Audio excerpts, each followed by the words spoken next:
análisis merece un balance empresarial. Esto es Balance Empresarial con el contador público Óscar Gutiérrez. Buenos días. Hoy iniciamos el año y pues durante los meses anteriores estuvimos tratando temas muy particulares respecto a reformas, cambios que va a tener este año 2021. Y bueno, pues finalmente decidimos en este día hacer un recuento de dichos cambios que comenzarán a partir de hoy. Quiero resaltar particularmente el de las asociaciones civiles y donatarias autorizadas, porque quienes no cumplan con las obligaciones que están impuestas este año particularmente, pues se les revocará el permiso de ser donatarias autorizadas. Entonces, más adelante en otro programa hablaremos sobre particularidades de esto y qué recomendaciones darles, sobre todo muchas asociaciones civiles, clubes, también asociaciones de profesionistas, gremios completos que tienen pues ya obligaciones que tienen que cumplir para este año. Entonces vamos a hacer un recuento y vamos para allá. Comenzamos.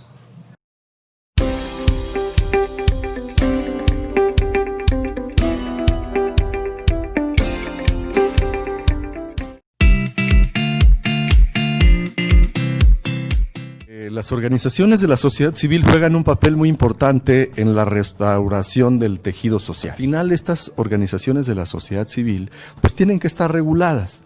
Eso todos lo sabemos.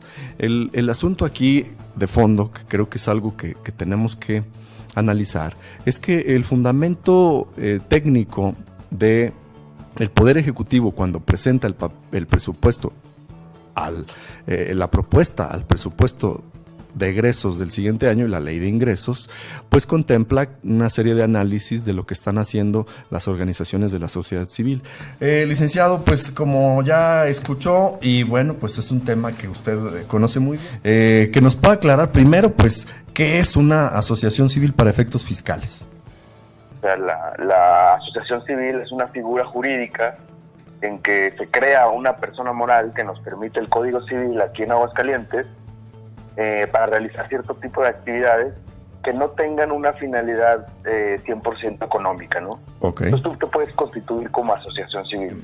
En la modificación, la propuesta de reforma, está eliminar o poner candados a 4 rubros que menciona ahí el presupuesto o la propuesta de modificaciones a las diversas leyes que tienen que ver con esta materia. Lo que dice la propuesta es que desaparezcan o que las asociaciones civiles que no están autorizadas para para emitir comprobantes deducibles de impuestos, es decir, las donatarias autorizadas, estas que no están autorizadas, sean o tributen o paguen sus impuestos conforme a cualquier persona moral. ¿Qué diferencia hay y por qué resaltar tanto esta diferencia? Para que nos amplíes todo lo que sea posible para entenderlo muy bien. Sí, claro. Desde que se crea el capítulo, desde que se crea las personas moral con fines no lucrativos, pero para efectos fiscales, desde que se crea el régimen de todas las personas que no van a ser contribuyentes, que no van a tener obligación de pagar impuestos, desde que se hizo una distinción de que había ciertas personas morales, había ciertos organismos, ciertas instituciones que para entrar en el capítulo, para poder evitar ser contribuyentes, para no pagar impuestos, tenían que estar autorizadas por la autoridad fiscal. Y había otras que no. Uh-huh. Entonces, había cierto tipo de asociaciones civiles, por ejemplo, que ahorita viene la reforma, las que daban becas, ¿no? Las que daban becas no necesitaban la autorización. Entonces, ahora lo que se hace es que hay unos rubros que antes no necesitaban autorización, que son 4 rubros principales, que son dar becas, materia ambiental, que ahora ya se les va a requerir esa autorización de Hacienda. ¿Qué es lo que se está tratando de hacer? Pues regular o hacer más formal este tipo de asociaciones civiles. Sí, es un cambio muy fuerte, porque con la reforma que viene en el penúltimo párrafo del artículo, te lo van a considerar como remanente distribuible. ¿Qué quiere decir? Que te lo van a considerar como si le hubieras dado un pago de una utilidad a un socio y vas a tener que pagar impuestos sobre esa beca, como si fuera una ganancia. O sea, lo que están haciendo es tratar de prohibirte que puedas otorgar becas o puedas otorgar apoyos de forma directa si no tienes la autorización.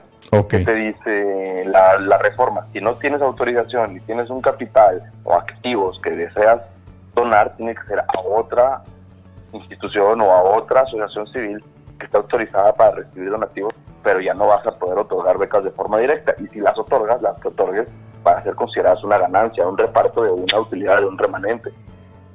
Esto que mencionas de los remanentes distribuibles, vaya, es que yo el tratamiento que le dé a la salida del dinero, antes era un cheque, yo se lo daba a un niño que quiere seguir estudiando, le daba su cheque y ese niño iba, lo cambiaba su cheque, y ese dinero pues él lo podía gastar en su escuela o en un instrumento musical o lo que sea, para continuar con sus estudios cualesquiera que fueran. Ahora en el 2021, ese dinero se va a considerar como que yo repartí una utilidad y debo pagar el impuesto. Para que usted se dé una idea, es el 35% del valor del impuesto que se paga. Sí, todas las erogaciones que se realicen ahora con la reforma, ya no va a haber salvedades. Entonces todas se tienen que ser destinadas directamente al fin de la asociación o relacionadas, que sean gastos necesarios o estrictamente indispensables para el fin de la asociación. Se van a tener que hacer en los términos de que establece, para que sean deducibles los gastos, que tengan su factura, que se pague en transferencia, que esté registrado en la contabilidad. Si no, te lo van a considerar como un remanente distribuible. No me emitían el comprobante, pero yo tenía quizá un comprobante simplificado, una nota de venta, y para eso ya estaba comprobada la salida. Ahora tiene que tener entonces una cuestión de un CFDI, como le llaman técnicamente, y esto es para todas, donatarias o no. Sí, todas las personas que tributen en el título tercero, que no se consideran contribuyentes para impuestos sobre la renta, todas las personas, todos los gastos que realicen, todas las erogaciones que realicen, tienen que ser fiscalizables. O sea, tienen que ser en la mayor medida de lo posible, pues, a través de transferencias electrónicas, cheques para abono en cuenta, tienes que tener tu factura. Si no, esa erogación te la van a considerar un remanente distribuido. Las organizaciones de la sociedad civil han y siguen jugando un papel importante en todos los sentidos de sensibilidad que se tiene para con quien no encuentra alguien que empatice con el problema que tiene. Es un canal de salida, de catarsis para resolver problemas y, como dije, restaurar el tejido social.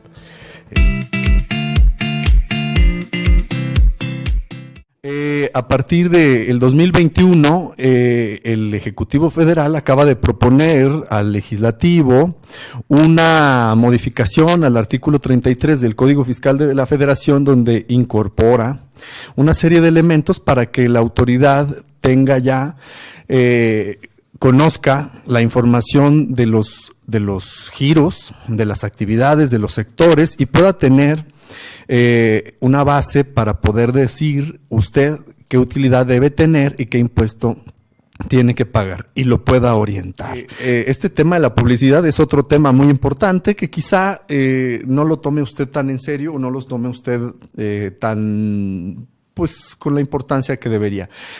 No sé si usted haya recibido alguna vez una carta de invitación donde le dice que usted en el año pasado, la autoridad se dio cuenta que usted realizó tales y cuales depósitos, y que por tanto usted deba pasar a pagar al banco a través de una línea de captura un pago de impuestos correspondiente a ese documento que le llegó. Licenciada, fíjense que hay dudas, y a mí me gustaría que por parte de quien representa y defiende los derechos de las personas, los derechos fundamentales, humanos, derechos constitucionales, garantías, ¿qué es lo correcto a la determinación de los impuestos? ¿Qué es lo correcto? ¿Que la autoridad los determine, o sea, el SAT, que la persona vaya al SAT a que los determine? ¿Cómo funciona esto? Híjole, fíjate que sí es muy interesante el tema de la reforma del 33 del Código Fiscal, sí, porque precisamente es algo que las autoridades de alguna manera ya lo venían haciendo de manera indirecta. Sin embargo, hay que recordar que en México pues tenemos el principio de autodeterminación de las contribuciones. Este principio de autodeterminación pues es precisamente que el contribuyente determine, haga una introspección entre sus obligaciones, sus gastos, básicamente todo lo que tiene que cumplir, y de ahí sacar el resultado para pagar. Esto lo entendemos pues para quienes estamos en este tema, en este ambiente, como la publicidad que la autoridad realiza. Estos comunicados que a veces te dicen depositaste tal cantidad de dinero en tu cuenta, por tanto tienes una línea de captura para pagar, que la gente va y paga, ¿qué efecto tienen hoy en día y si se siguen haciendo o han llegado con ustedes algo de información de esto? Sí, fíjate que sí siguen, digo, en su momento, como bien sabes, Oscar inició con el tema de las cartas invitación, que eran las dichosas llamadas a misa, que igual te llegaba a tu correo electrónico o a tu casa y podías guardarlo en tu cajón y a lo mejor no pasaba nada. Luego se empezó a regular y decían, a la tercera carta invitación, de conformidad con el código, pues ya te voy a liquidar, ¿no? Sin embargo, ahorita ya no hemos visto tan común el tema de las cartas invitación, pero sí hemos visto que se hace este tipo de invitación o llamado para que te regularices a través de las caídas recaudatorias, que es prácticamente le llega al contribuyente a su buzón tributario, detectamos que a lo mejor hay omisiones o tu facturación no coincide con lo declarado de X periodo, te invitamos a que acudas y hagas una cita aquí en las oficinas, ¿no? Para esta reforma, para que nuestro auditorio lo pueda entender, del 2021, ¿qué cambia? ¿Qué cambia en relación a lo que hoy es y lo que va a ser en esta parte del artículo 33 que tiene que ver con la determinación de las utilidades y el pago de los impuestos por sector, etcétera? Pues mira, como lo comentamos al principio, nosotros desde nuestra perspectiva como Prodecon, el cambio viene en la letra que se incorpora y se añade al código, okay, porque de alguna manera lo que veíamos como Prodecon es que ya se venían haciendo este tipo de entrevistas o citas de fiscalización a través de las caídas recaudatorias. Ya ni hablemos del tema de cancelación de sellos, que ya hay una consecuencia, ¿no? Pero antes de haber una consecuencia ya se venían haciendo los llamados a los contribuyentes. Entonces, de alguna manera legitima lo que ya se estaba haciendo en la práctica. ¿Hay algo que la Prodecon pueda hacer o haga en el sentido de bien informar respecto a qué sí está obligado, qué no, por esto que mencionabas de las cartas de invitación, de los avisos que llevan al buzón, o está limitada en acciones en relación a esta información y en este sentido que va a la reforma? Pues mira, afortunadamente contamos con el servicio de observador, que es prácticamente un asesor experto en el área que acompaña de manera gratuita al contribuyente a este tipo de caídas o citas que se hacen con la autoridad. El tema que Prodecon puede hacer pues prácticamente es acompañarles de principio a fin para generar certeza de que lo propuesto por la autoridad fiscal respecto a la determinación que se le llegue a hacer, ya sea propositiva o de manera fáctica al contribuyente, pues prácticamente sea correcta, ¿no? Hay una serie de cosas en las iniciativas que hay. ¿Te parece que hay algo que quisieras que el auditorio conozca, que ponga atención y que pueda tener y acudir a la Procuraduría en caso de tener alguna situación de estas? Es muy importante que lo consulten. Cualquier situación así que lo consulten, ya sea con un asesor privado o que vayan con nosotros a Prodecon, que es totalmente gratuito nuestro servicio, pero que no se queden con ellos. Y siempre de repente han venido tarde las contribuyentes, ya se les fue el plazo para impugnar, ya se les fue algún plazo importante, y ahí nos dejan poca maniobra para accionar, ¿no? Para hacer estrategias. Es muy importante que vengan a tiempo, que vengan pronto. Este tema es un tema muy importante. Artículo 33 se modifica y tiene que ver con la determinación de las autoridades de los impuestos que usted tenga que pagar de acuerdo al giro al que usted se tenga como actividad. ¿Sabe usted lo que representa para una empresa tener que realizar una contabilidad? ¿Usted sabe los cambios que han surgido en la historia? Quiero decirle que este tema es del Código Fiscal de la Federación. El Código Fiscal de la Federación pues es el que norma la actuación de los contribuyentes, pero también el de las autoridades. Quiero mencionarle que la autoridad ha aprobado ya la reforma fiscal para el 2021. Entre ellos viene un cambio al artículo 30, entre otras cosas, para garantizar y legitimar esto que ya le acabo de comentar. Poder demostrar, si usted le da efectos posteriores en un año, después de 5 años, a una operación, pues tenga usted que estar obligado a guardar esta documentación y, por tanto, ya no solo es por 5 años. Y bueno, ¿qué te parece esta modificación al artículo 30 respecto a lo que tiene que ver y atañe a las empresas, a los costos que implica para las empresas tener que guardar la contabilidad? ¿Qué entiende la autoridad por contabilidad y cuál es la diferencia con lo que dicen las leyes? La autoridad considera que la contabilidad se integra tanto por los libros de contabilidad, los sistemas de contabilidad, los registros contables, los papeles de trabajo que se elaboran a veces para preparar impuestos o depreciaciones, etcétera, los estados de cuenta bancarios, cuentas especiales, los libros sociales como el libro de actas, el de accionistas, etcétera. Toda la documentación e información que esté relacionada con el cálculo de impuestos y más todavía. Y la diferencia entre esta contabilidad mercantil y electrónica, ¿qué diferencia básicamente existe?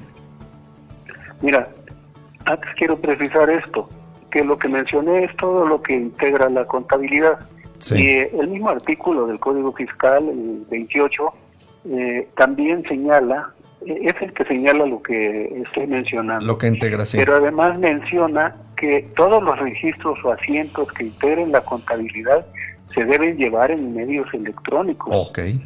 Y no a la ligera, sino como lo establezca el reglamento de este código. Finalmente, para llevar a cabo todo esto que tú mencionas, implica un costo y un espacio, ¿verdad? ¿Qué implica para las empresas incrementar el plazo? Sobre todo ahora que la tecnología está cambiando tan rápido. Ciertamente, tienes mucha razón. Mira, antes tenías la obligación de guardar la información por 5 ejercicios posteriores a aquel en el cual se había generado esa documentación. Entonces siempre tenías en tus archivos pues la documentación del 5.º ejercicio hacia atrás, del 4.º, del 3.º, del 2.º y el que estaba en curso. Hoy no, hoy tienes que guardar la documentación de acuerdo a la naturaleza de cada una de ellas, hasta por toda la vida de la empresa. ¿Esto a qué te lleva? A tener un cúmulo de papeles en la empresa y además localizables, porque si pides una devolución de impuestos, pues la autoridad te va a exigir hasta la vacuna del perico para que buscando que no cumplas y que no te devuelva porque no cumpliste. Esto implica un costo tremendo para las empresas. Se estima que el manejo de la contabilidad por sí solo en una empresa media te lleva al año 560 horas Esto significa más o menos unos 2 millones de pesos Ok. al año. Y el guardar toda la documentación, pues necesitas un archivo o una bodeguita especial para conservar ahí toda esa documentación que tienes que acumular a lo largo, pues, de la vida de la empresa, o de los 20 años o de los 5 años de la documentación normal. ¿Qué pasa si no conservas la contabilidad ni en los plazos ni en las formas? ¿Qué pasa?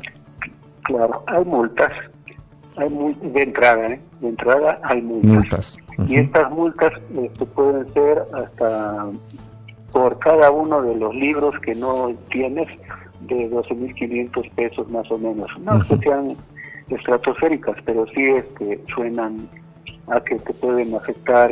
No, y sobre todo en estos tiempos, ¿no? Estamos hablando. Por libro, por movimiento, por operación, como el caso de no expedir los comprobantes fiscales, que te lleva a una multa muy elevada, ¿no? En estas acciones estamos viendo que la autoridad a lo que va principalmente es a una legislación que antes era solo regulatoria, después fue una regulación administrativa muy perfeccionada, y ahora es una regulación administrativa penal, porque esto te puede llevar al grado de que te extingan tu patrimonio, o sea, te quiten tu patrimonio, se lo llevan, lo rematen allá en el instituto ese para devolverle al pueblo lo robado. Sí. Se lo rematan allá y ni lo pagan los que lo compraron, según dijo el que era director de este instituto. Sale caro ser empresario. Lo dejamos a su criterio y reflexionemos sobre estos cambios, ¿no?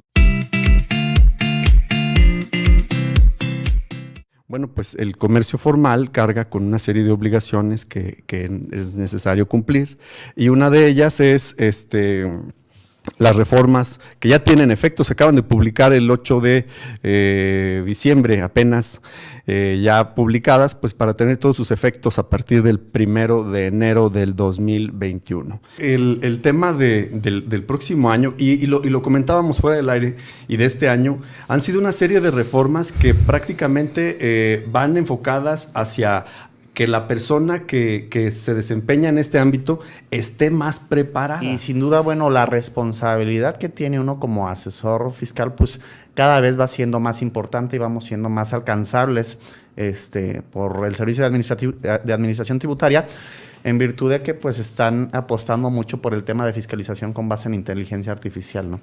Entramos en materia de que la autoridad a partir del siguiente año puede mandar ya mensajes de comunicación a las personas que tengan pues asesores a través de medio de mensajes de interés, asistencia y difusión fiscal. Es decir, ya la autoridad le va a poder decir, oye, revisa si tu asesor está haciéndolo bien, porque nosotros estamos detectando esto, tú debes pagar esto y tú estás declarando de esta manera. Esto ¿en qué beneficia o en qué perjudica al sector de profesionistas independientes? Híjole, bueno, pues yo lo veo como algo positivo, ¿no? Tú como contador público o asesor fiscal, pues decíamos la responsabilidad que tienes de llevar el cumplimiento cabal de las obligaciones fiscales de tus clientes, ¿no? Sí. Entonces, el hecho de que tú como asesor o contador incurras en una práctica indebida o en una omisión al presentar una declaración, pues sí puedes meter en un problema a tu cliente, ¿no? Entonces, el hecho de que el SAT, en este caso, lo que proponga es una reforma no de manera inquisitiva, sino informativa.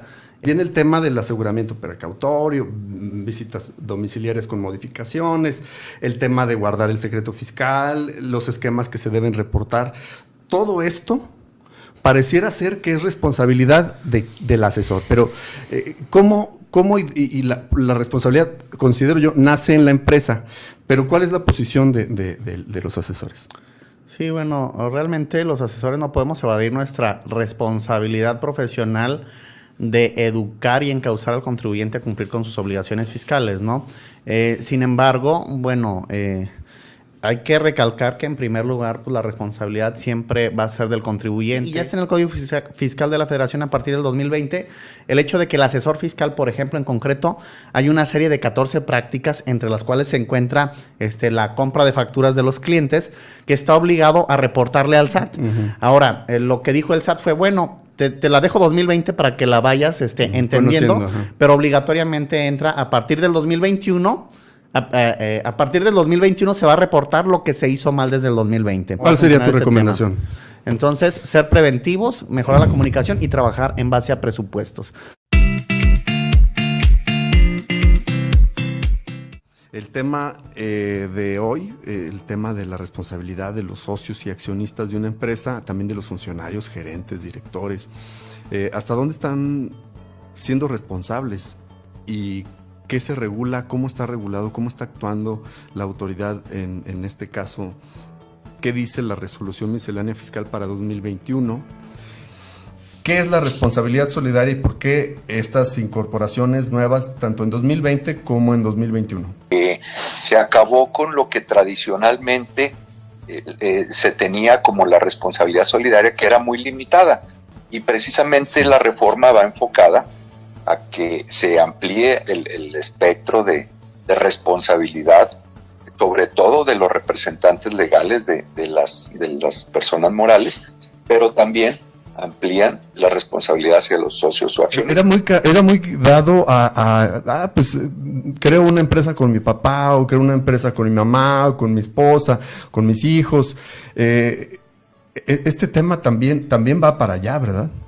Exacto. Esa es la importancia y la trascendencia de esta reforma, que ahora la ley es la que establece cuáles son esos avales, ¿verdad? Por así decirlo, para ponerlo en una simetría con los actos de comercio, y quiénes son los responsables, ¿no? A partir de este año ya no es nada más con los bienes de la empresa con los que se responden, sino también con los bienes principalmente del representante legal. Entonces, una de las primeras cuestiones es revisar de qué soy representante legal, de cuántas empresas soy representante legal, porque ahí es donde se establece una responsabilidad solidaria y limitada. ¿Cuáles son los principales cambios o diferencias que tú ves que no estaban señaladas antes y que ahora debemos poner especial atención? Hay que tener mucha atención principalmente con los representantes legales. Ok. ¿Por qué? Porque los representantes legales de las empresas son responsables solidarios, subsidiarios, de forma ilimitada. Okay. O sea, si la empresa genera una deuda tributaria de 100,000 pesos y no tiene bienes, entonces los tiene que pagar con el patrimonio personal el representante legal, porque el representante legal es aquel que tiene las funciones de administración de la empresa. Okay. Y por eso es que a él es al que la ley le atribuye la responsabilidad, por decir, bueno, es el que está manejando la administración, es el que debió de cerciorarse, de hacer lo necesario para que se cumpliera con la obligación de pago de los impuestos, y si no se hizo, bueno, él tendrá que responder de manera ilimitada con su patrimonio. Está el cambio de las asociaciones civiles. Estas asociaciones civiles también pues pueden caer en alguna situación de estas. Los administradores también son administradores, representantes legales, etcétera, administradores, ¿también tienen la responsabilidad en las asociaciones civiles? Sí, definitivamente. Recuerde que aquí, si bien son no contribuyentes las asociaciones civiles, por lo tanto no son contribuyentes del impuesto sobre la renta, sí generan o pudieran llegar a generar impuestos sobre la renta cuando hacen retiros de dinero sin que se justifique, sin comprobantes, etcétera. En ese momento eso se vuelve una base para un cálculo del impuesto, que si no se paga, pues igual, y no tiene bienes esa asociación civil, pues igual la autoridad va a poder voltear con el representante legal y decirle, oye, pues aquí hay un adeudo, se generó este remanente distribuible, por lo tanto hay este impuesto, y ante la falta de bienes que pueda yo embargarle a la asociación, pues tú me vas a tener que pagar, te voy a embargar a ti. Pues ya escuchó usted, tenga cuidado, si va a ser representante administrador de una empresa, pues nada más cumpla con lo que tiene que cumplir y revise que se esté cumpliendo correctamente, puntualmente la...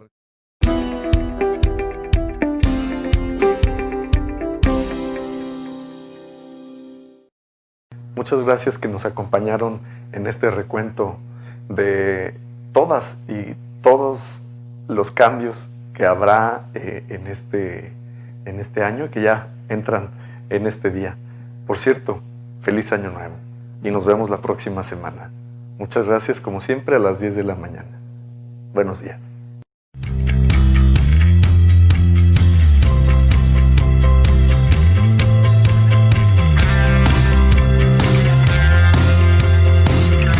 Porque todo análisis merece un balance empresarial. Esto fue Balance Empresarial con el contador público Óscar Gutiérrez.